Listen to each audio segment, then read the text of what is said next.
There was a man named Solomon Turner who died on his knees in a cotton field outside Yazoo City, Mississippi on August 17, 1885. He was 73 years old. His hands were still bleeding when they found him. The overseer said he'd collapsed from the heat, but the other workers knew better. They'd seen the marks on his back that morning, fresh ones laid over scars so old they'd turned white as chalk. Solomon had told the overseer he couldn't work that day.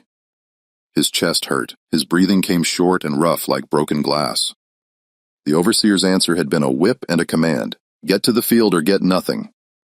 20 years after the war ended, 20 years after Lincoln signed that paper, Solomon Turner died picking cotton for a man named Dalton Marsh. And he wasn't the first. The story of what happened on the Marsh farm that summer would later be buried in courthouse records that almost nobody read. But the people who lived it, who survived it, they carried those memories like stones in their pockets. Heavy, sharp, impossible to forget, because what Dalton Marsh did wasn't just cruelty. It was a system, a choice, a deliberate grinding down of human beings who'd already given everything and had nothing left to give except their last breaths. And when those breaths finally stopped, Marsh would simply shrug and say the work had to get done. That's how it was. That's how it had always been. Before we continue this story, don't forget to subscribe to the channel and tell us in the comments which city you're watching from. Stories like this must never be forgotten. Let's continue. The year 1885 sat strange in the American South. The war had ended 2 decades earlier. Slavery was illegal. The 13th Amendment said so. But laws on paper and life in the dirt were 2 different things entirely. In the Mississippi Delta, where the soil was black and rich and the cotton grew thick as clouds, old systems died hard. They just changed their names. What had been slavery became sharecropping. What had been ownership became debt. And for people like Solomon Turner, freedom was just another word that white men could redefine whenever it suited them. Dalton Marsh owned 400 acres just west of Yazoo City in Yazoo County, where the Yazoo River curved through bottomland so fertile you could grow anything if you didn't mind the floods. His family had owned that land since before Mississippi was even a state. His grandfather had built the main house in 1831. His father had expanded the fields and bought more people to work them. And when the Confederacy fell and those people were supposed to be free, the Marsh family simply waited. They knew hunger would bring them back, and it did. By 1885, Dalton Marsh employed 43 workers on his land. He called them sharecroppers, but the arrangement was closer to bondage. They lived in cabins Marsh owned. They bought food from a store Marsh ran. They owed him for seed, for tools, for the very dirt they worked. At the end of each season, after the cotton was weighed and sold, Marsh would sit down with his ledger and show them the numbers. "You owe me more than you earned," he'd say. "Try again next year." And so they did, because where else could they go? Solomon Turner had been on that land for 56 years. He'd been born there in 1812 before Mississippi was 10 years old, back when the Chow still lived in the northern hills and the land was being carved into plantations by men who wanted to be kings. Solomon's mother had been brought from Virginia in chains. His father he never knew. As a child, Solomon had picked cotton beside his mother until she died of fever when he was 9. After that, he just kept picking through his teens, through his 20s, through the war when the white men left to fight and the overseers got meaner because there was nobody watching. And then through the years after, when freedom came but didn't change much. By 1885, Solomon was old. His back was bent from decades of stooping. His hands were gnarled like tree roots. His vision had gone soft around the edges, but he still worked because Dalton Marsh told him the debt wasn't paid, and because stopping meant starving. There were others like him on the Marsh farm, elderly men and women who'd been enslaved as children and never really escaped. People like Celia Brooks, who was 68 and had arthritis so bad her fingers wouldn't straighten. Like Moses Grant, 71, who coughed blood every morning but still dragged himself to the fields because Marsh said, "If you don't work, you don't eat." These were people who'd survived the worst of slavery, who'd lived to see the war end and Lincoln's promise made, and who now found themselves trapped in a new kind of hell that looked almost the same as the old one. Dalton Marsh was 42 years old in 1885. He had a wife named Caroline and 3 children. He went to church every Sunday at the Yazoo City Baptist Church on Main Street, where he sat in the 3rd pew and sang hymns in a decent baritone. People in town respected him. He was a landowner, a businessman, a man who paid his bills and kept his word with other white men. What he did on his own property with his own workers was his concern. That's what people said. That's what they believed. But Marsh had a cruelty in him that went beyond economics. It wasn't just about profit, it was about power, about control, about making sure these people, these former slaves who'd been freed by law, but not by circumstance, understood that he still owned them in every way that mattered. And when they got old, when their bodies broke down and they couldn't work as hard, Marsh didn't let them rest. He punished them. He called it discipline. He called it necessity. But what it really was violence. The summer of 1885 was brutal. The heat came early and stayed late. By mid-July, the temperature in Yazoo County was hitting 95 degrees by noon and not dropping below 80 even at night. The air was thick and wet, hard to breathe, like drowning in warm water. In the cotton fields, the plants grew tall and healthy, their white bolls bursting open right on schedule. It should have been a good season, but for the workers, it was agony. Solomon Turner had been feeling sick since June, a tightness in his chest that wouldn't go away. A pain that spread down his left arm when he lifted anything heavy. He didn't tell anyone at first because complaining meant trouble. But by August, he couldn't hide it anymore. His breathing came short and shallow. His face went gray. One morning he couldn't get out of bed. Celia Brooks found him that morning, August 16th. She lived in the cabin next to his, a one-room shack with gaps in the walls wide enough to see through. She'd heard him coughing all night, a deep, wet sound that scared her. When he didn't come out at dawn, she knocked on his door. Solomon was sitting on the edge of his cot, bent forward, holding his chest. "I can't do it today," he told her. His voice was barely a whisper. "I can't go out there." Celia had known Solomon her whole life. They'd worked side by side since they were children. She knew what this meant. "You got to tell Marsh," she said. "You got to let him know you're sick." Solomon shook his head. "He won't care." But there was no choice. At 6 o'clock in the morning, when the overseer came around to count heads, Solomon was missing. The overseer's name was Virgil Tate, a lean man with a sunburned face and a leather strap he wore on his belt like a badge. Tate had worked for the Marsh family since he was 16. He'd been an overseer during slavery, and he'd stayed an overseer after. The title was the same, so were his methods. Tate found Solomon in his cabin and dragged him outside. Solomon tried to explain, tried to say he was sick, that his heart wasn't right, that he needed rest. Tate didn't listen. He said Marsh didn't pay men to lie in bed. He said if Solomon could talk, he could work, and then he took that leather strap off his belt and he used it. The other workers heard it, the sound of the strap hitting flesh, Solomon's voice crying out once, then going silent. When Tate was done, he told Solomon to get to the field. Solomon went. He had no choice. He walked slow, his back bleeding through his shirt, his breath coming in ragged gasps. Celia walked beside him, holding his arm, trying to keep him upright. Neither of them spoke. The field that day was hell. The sun was merciless. The air shimmered with heat. Solomon worked as long as he could, moving down the rows, pulling bowls from the plants, dropping them into his sack. His hands shook, his vision blurred. Around mid-morning he stopped and sat down in the dirt. Celia saw him and ran over.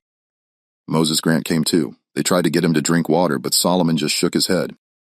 "I'm done," he said. They didn't know if he meant done for the day or done forever, but they helped him stand, and they kept him moving because stopping meant Tate would come back. And Tate did come back around noon, riding through the field on his horse, checking progress. He saw Solomon moving slow, saw him stumbling, and he rode over. "You ain't picked half what you should," Tate said. Solomon didn't answer. He couldn't. He was using all his strength just to breathe. Tate climbed down from his horse. He walked up to Solomon and shoved him. "Not hard, just enough to make him stagger. I said you ain't picked enough." "He's sick," Celia said. She was standing a few feet away, still holding her own sack. "Can't you see he's sick?" Tate turned to her. "You want to take his place?" Celia went quiet. "Everyone did. You didn't argue with Tate. You didn't argue with any white man, but especially not one with a strap and the boss's permission to use it." Tate turned back to Solomon. "Get moving," Solomon tried. He really did. He took 2 steps, bent down to reach for another bowl, and then his legs gave out. He fell forward, his face hitting the dirt, his body going limp. For a moment, nobody moved. Then Celia screamed. Moses Grant was the one who ran to get help. But by the time he came back with 2 other men, Solomon Turner was already dead. His heart had finally quit right there in the field under the Mississippi sun, 73 years after he'd been born into slavery on that same piece of land. The men carried his body back to the cabins and laid him out on a wooden board. Someone went to tell Dalton Marsh. Marsh came down to the cabins that evening after supper, after the sun had gone down and the heat had finally broken a little. He stood in the doorway of Solomon's cabin and looked at the body. Celia and Moses and a few others were there sitting quiet, not sure what to do. Marsh didn't say much. He asked how it happened. Tate told him Solomon had been lazy, that he'd refused to work, that he'd collapsed from stubbornness. Marsh nodded like that made sense. Bury him tomorrow, Marsh said. Make sure it's done early. Everyone else needs to be in the field by sunrise. That was it. No condolences, no acknowledgement of a man who'd spent his entire life working that land, just an order to get rid of the body and get back to work. The funeral was held the next morning before dawn. There was no preacher, no ceremony, just a hole dug in the corner of the property where other workers had been buried over the years. Celia and Moses and a handful of others stood around the grave while two men lowered Solomon's body into the ground wrapped in an old sheet. Nobody spoke. There were no words that felt right. When it was done, they covered the grave with dirt and went to the field. But something had changed. The death of Solomon Turner, quiet as it was, had broken something inside the people who'd known him. They'd lived through so much already. Slavery, war, Reconstruction, the false promise of freedom, and now this. Watching an old man work to death because he dared to say he was sick, it was too much. Moses Grant was the first to speak up. 3 days after Solomon's funeral, Moses told Virgil Tate he couldn't work. His cough had gotten worse. He was spitting up blood every morning, thick and dark. He needed rest. He needed a doctor. Tate's response was predictable. He told Moses the same thing he'd told Solomon. If you can talk, you can work. But Moses didn't go to the field that day. He stayed in his cabin, and when Tate came to drag him out, Moses locked the door. It was a small act of defiance, but it was defiance nonetheless, and Dalton Marsh couldn't allow it. Marsh came to Moses's cabin himself that afternoon with Tate and two other men. They broke down the door. Moses was sitting on his cot, too weak to stand, his shirt stained with blood from coughing. Marsh looked at him with something close to disgust. You think you're special? Marsh said. His voice was calm, almost conversational. You think you get to decide when you work? Moses looked up at him. His face was gaunt, his eyes sunken. I'm dying, he said. Marsh shrugged. Then die in the field. They dragged Moses outside and beat him in front of everyone. Tate used his strap. The other men used their fists. Moses tried to fight back at first, but he didn't have the strength. When they were done, they left him lying in the dirt and walked away. Celia and two other women ran over and carried Moses back to his cabin. He was barely conscious. His face was swollen. His ribs were broken. Moses Grant died 2 days later, August 22nd, 1885. He was 71 years old. This time, people didn't stay quiet. The meeting happened on a Sunday night in the woods behind the cabins, far enough from the main house that Marsh and Tate wouldn't hear. 15 people came, men and women young and old, all of them workers on the Marsh farm. Celia Brooks was there, so was a younger man named Daniel Perry, who was only 35, but had been working the land since he was a child. They sat in a circle on the ground, speaking in low voices, trying to figure out what to do. We can't keep living like this, Daniel said. They killed Solomon. They killed Moses. Who's next? We leave, someone said. A woman named Ruth, 46 years old, who'd lost 2 children to fever because Marsh wouldn't let her take time off to care for them. We just leave, walk away. And go where? Another man asked. His name was Isaac. He was 52 and had been trying to leave for years. We got no money, no land. We walk away and we starve. We are starving here, Ruth shot back. Celia spoke up then, her voice quiet but firm. We need help. We need someone outside this place to know what's happening. Who's going to help us? Isaac said, the sheriff, the judge. They're all Marsh's friends. There's people in Jackson, Daniel said. Government people. Reconstruction ain't over everywhere. There's still folks who care. It was a thin hope, but it was something. They decided Daniel would go. He'd walk to Yazoo City, try to catch a train or a wagon heading south to Jackson, and find someone, anyone who might listen. It was dangerous. If Marsh found out, Daniel would be punished, maybe killed, but staying was just as dangerous. Daniel left 2 nights later in the middle of the night, carrying nothing but a little food and a letter Celia had written describing what was happening on the Marsh farm. The letter was simple, written in careful handwriting on a scrap of paper. It listed names Solomon Turner, Moses Grant, others who died over the years. It described the beatings, the starvation wages, the debts that never decreased. It asked for help. Daniel walked 15 miles to Yazoo City and caught a ride on a freight wagon heading south. It took him 3 days to reach Jackson. When he got there, he went to the Freedmen's Bureau office on Capitol Street, but the office was closed. The bureau had been officially shut down in 1872, though a few former agents still worked in the area. Daniel asked around and found a man named Samuel Proctor, a black lawyer who'd been born enslaved in Alabama and had taught himself to read during the war. Proctor had a small office above a tailor shop on Parish Street. Daniel climbed the stairs and knocked on the door. Proctor listened to Daniel's story. He read Celia's letter. He asked questions. How many workers were on the Marsh farm? How long had this been going on? Were there records, witnesses, proof? Daniel answered as best he could. When he was done, Proctor sat back in his chair and sighed. You understand what you're asking me to do, Proctor said. You're asking me to go up against a white landowner in Yazoo County, a man with money and connections, a man who can make my life very difficult. I understand, Daniel said, but if you don't help us, nobody will. Proctor was quiet for a long moment. Then he nodded. I'll see what I can do. It took Proctor 2 weeks to gather information and file a formal complaint with the district court in Yazoo City. He documented the deaths of Solomon Turner and Moses Grant. He interviewed other workers who'd managed to leave the Marsh farm over the years. He built a case. It wasn't perfect. The evidence was thin. Most of it was testimony from black workers, which many white judges wouldn't take seriously, but it was something. The complaint was filed on September 10, 1885. It accused Dalton Marsh of involuntary servitude, assault, and manslaughter. It asked for an investigation. It asked for justice. Marsh was furious when he found out. He immediately hired a lawyer, a man named Harrison Cobb, who'd been a Confederate officer during the war and now specialized in defending white landowners against what he called frivolous accusations.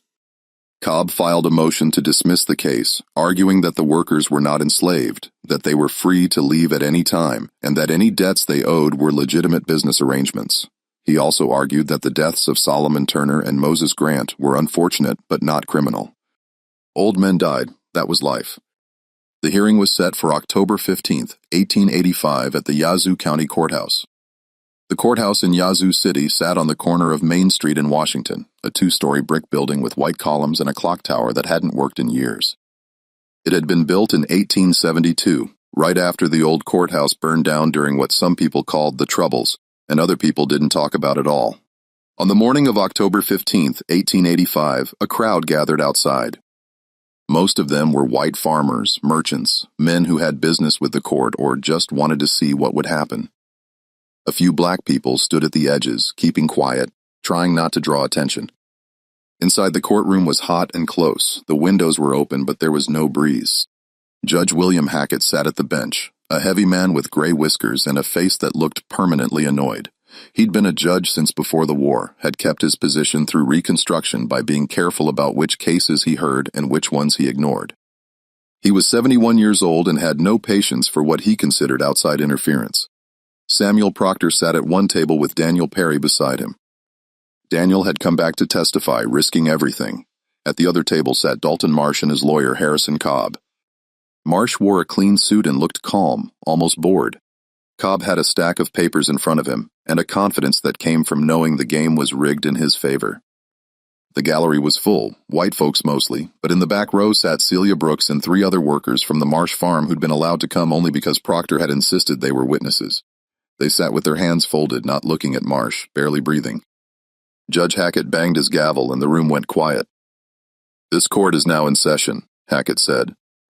We're here regarding a complaint filed by Mr. Samuel Proctor on behalf of certain individuals against Mr. Dalton Marsh. Mr. Proctor, you may proceed. Proctor stood. He was a small man, thin and dark-skinned, wearing a suit that was clean but worn at the elbows. He cleared his throat and began. Your Honor, I'm here to present evidence that Mr. Dalton Marsh has engaged in practices that violate the 13th Amendment of the United States Constitution. Specifically, he has held workers on his property through debt peonage, has subjected them to physical punishment, and has caused the deaths of at least 2 individuals through negligence and cruelty. Cobb stood immediately. Objection, Your Honor. Mr. Proctor is making accusations without evidence. This is slander, plain and simple. Sit down, Mr. Cobb, Hackett said, though his tone suggested he agreed. Mr. Proctor will present his evidence and then you'll have your turn. Proctor nodded and called Daniel Perry to the stand. Daniel walked forward slowly, his hands shaking. He'd never been in a courtroom before, never spoken in front of white men who had the power to hurt him, but he took the oath and he sat down. And when Proctor asked him to describe conditions on the Marsh farm, Daniel did. He told the court about the cabins with no floors and holes in the roofs, about the store where Marsh charged twice what things cost in town, about the ledgers where the numbers never made sense, where a man could work all year and end up owing more than he started with. He described the beatings, the leather strap Virgil Tate carried, the way old people were forced to work even when they were sick, even when they were dying. Tell the court about Solomon Turner, Proctor said. Daniel's voice got quieter. Solomon was an old man, 73. He'd been on that land his whole life. Last August he got sick, his heart was bad. He told the overseer he couldn't work. The overseer beat him and sent him to the field anyway. Solomon died that same day right there in the dirt, and Moses was 71. He had a cough, bad one. He was spitting blood. He asked for rest and they beat him too. He died 2 days later. The courtroom was silent. Proctor let the words hang there for a moment before he said, "Thank you, Mr. Perry." Cobb stood for cross-examination. He walked slowly toward Daniel, his hands behind his back, a slight smile on his face. "Mr. Perry," Cobb said, "you say you were a worker on Mr. Marsh's farm?" "Yes, sir." "And you left without permission?" Daniel hesitated.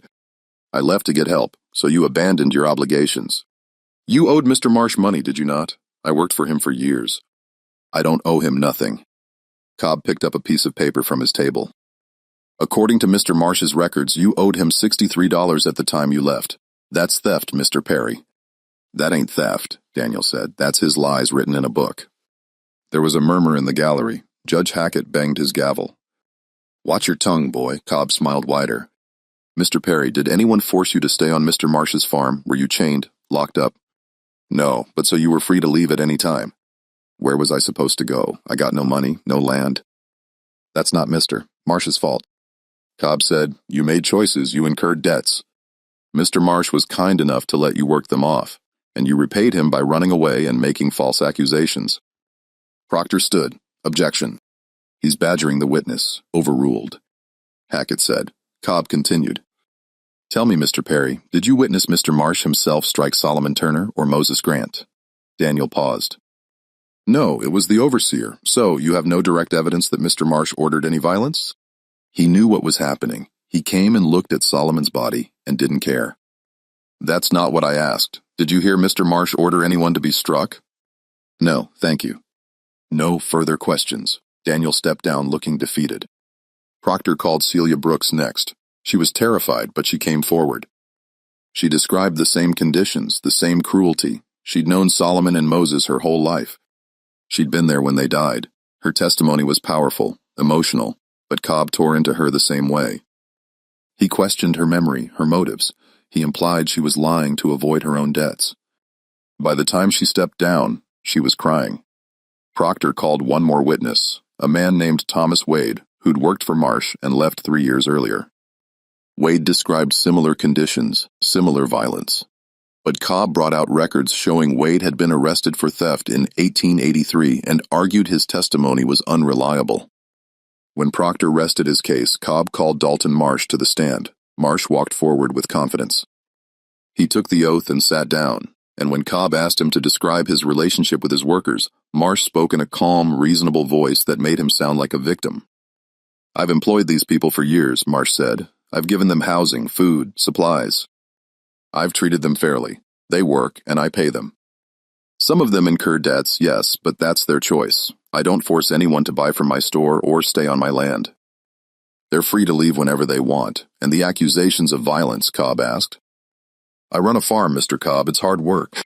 Sometimes my overseer has to maintain discipline, but I've never ordered anyone beaten. I've never harmed anyone." "What about Solomon Turner and Moses Grant?" Marsh shook his head slowly as if saddened by the memory. "Those were tragic losses. Solomon was an old man. He'd been with my family since I was a boy. I cared for him, but he was old and sick. His heart gave out. As for Moses, he had consumption. He'd been coughing for months. I told him he should rest, but he insisted on working. He was a proud man. When he died, I paid for his burial myself. It was a lie, every word, but Marsh said it with such sincerity that people in the gallery nodded along. Proctor stood for cross-examination. Mr. Marsh, you say your workers are free to leave. But they owe you money, don't they? Some do. And if they leave without paying, you can have them arrested. That's the law. So they're not really free, are they? Cobb objected before Marsh could answer. That's argumentative, Your Honor. Sustained. Proctor tried a different approach. Mr. Marsh, how much did Solomon Turner owe you when he died? Marsh thought for a moment. I'd have to check my records. $30, maybe $40. And how long had he worked for you? Most of his life, 50 years. Something like that. 50 years of work and he still owed you money. Marsh shrugged. He wasn't a young man. He couldn't work as much as he used to. The debt accumulated. Or you made sure it did. Cobb shot to his feet. Objection, withdrawn. Proctor said. He knew he was losing. He could feel it in the room. The judge wasn't on his side. The jury, all white men, landowners and businessmen weren't on his side. This wasn't about evidence or truth. It was about power. Proctor sat down. Cobb rested his case. Judge Hackett called a recess for deliberation, but everyone knew it was just for show. 30 minutes later, the court reconvened. Judge Hackett read his decision without looking at anyone. This court finds that Mr. Dalton Marsh has not violated any laws of the state of Mississippi or the United States. The workers on his farm entered into voluntary agreements and are free to leave at any time. The deaths of Solomon Turner and Moses Grant, while unfortunate, were the result of natural causes and old age, not negligence or cruelty. The complaint is dismissed. The gavel came down. The courtroom erupted in chatter. Marsh stood and shook Cobb's hand. Proctor sat still, staring at the table in front of him. In the back row, Celia Brooks covered her face with her hands. Outside, Daniel Perry stood on the courthouse steps and watched Dalton Marsh walk away, smiling, untouched, unpunished. The law had spoken, and it had said that what happened on that farm, the suffering and the dying, was perfectly legal. News of the trial spread quickly, not in newspapers. The Yazoo City Herald ran a small article saying the court had dismissed a frivolous complaint against a respected landowner. But word traveled through other channels, through churches and meeting halls, through the networks of black communities across Mississippi who'd seen this story play out 1,000 times in 1,000 different places. Some people left the Marsh farm after the trial. They packed what little they had and walked away, knowing they'd be starting from nothing but unable to stay. Daniel Perry was one of them. He went to Jackson and found work at a lumber mill. Celia Brooks stayed. She had nowhere else to go. She was 68 years old. She'd lived her entire life on that land. First as a slave, then as a worker who might as well have been a slave. She stayed because leaving meant dying somewhere unfamiliar, and at least here she knew where the graves were. Dalton Marsh continued running his farm exactly as he had before. The trial hadn't touched him. If anything, it had emboldened him. He'd won. The law had said he was right, and so the work continued. The cotton was planted and picked, the debts were tallied. The cabins leaked when it rained, and when workers got too old or too sick to be useful, they were worked until they couldn't work anymore. In November of 1885, a woman named Alberta Mason died in her cabin. She was 64. She'd been running a fever for a week, but kept working because she knew what happened if she stopped. One morning, she didn't wake up. In January of 1886, a man named Joseph Turner, no relation to Solomon, collapsed in the field. He was 70. His body was buried the same day. No ceremony, no words, just dirt. The pattern continued year after year, not just on the Marsh farm, but on farms across the South. Different names, different places, but the same story. The 13th Amendment had ended slavery in name, but in practice for thousands of people, freedom was still just a promise waiting to be kept. Samuel Proctor tried to bring other cases after the Marsh trial. He filed complaints against 3 more landowners in Mississippi. All of them were dismissed. By 1890, Proctor had given up and moved north to Illinois, where he opened a small practice and tried to forget what he'd seen in Mississippi. Daniel Perry worked at the lumber mill in Jackson for 8 years. In 1893, he saved enough money to buy a small piece of land in Hinds County. 5 acres, not much, but it was his. He built a house and grew vegetables and never worked for a white man again. He lived to be 76 and told his children and grandchildren about Solomon Turner and Moses Grant. He made sure they knew the names. Celia Brooks died in 1891, 6 years after the trial. She was 74. She died in the same cabin where she'd been born, on the same land where she'd spent her entire life. She was buried in the corner of the Marsh property in the same ground as Solomon and Moses and all the others. No marker, no stone, just a place in the dirt that would eventually be plowed over and forgotten. Dalton Marsh lived until 1903. He died wealthy, respected, surrounded by family. His obituary in the Yazoo City Herald called him a pillar of the community and a successful farmer who embodied the values of hard work and Southern tradition. It didn't mention Solomon Turner or Moses Grant or any of the others. Those names weren't part of the story people wanted to remember. The records of the trial were stored in the basement of the Yazoo County Courthouse. For decades, they sat in a wooden box collecting dust. In 1969, during the Civil Rights Movement, a young historian named Margaret Dors was researching post-Civil War labor practices in Mississippi. She found the box and read through the testimonies. She was the first person in 84 years to look at those documents with any real attention.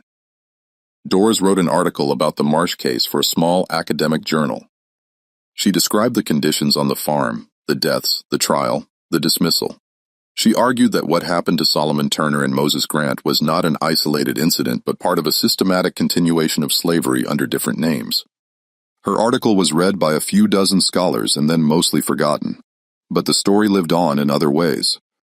In family histories passed down through generations, in the memories of descendants who knew their great-grandparents had died on land they didn't own, working for men who didn't value their lives, in the understanding that freedom, real freedom, was something still being fought for. There's a place in Yazoo County where the Marsh farm used to be.